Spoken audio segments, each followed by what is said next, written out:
உள்ளதெல்லாம் சொல்லவோர் வார்த்தை இல்லை.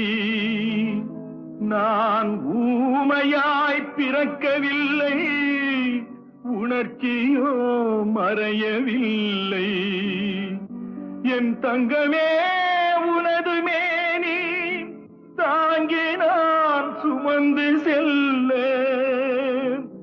எனக்கொரு பந்தம் இல்லை.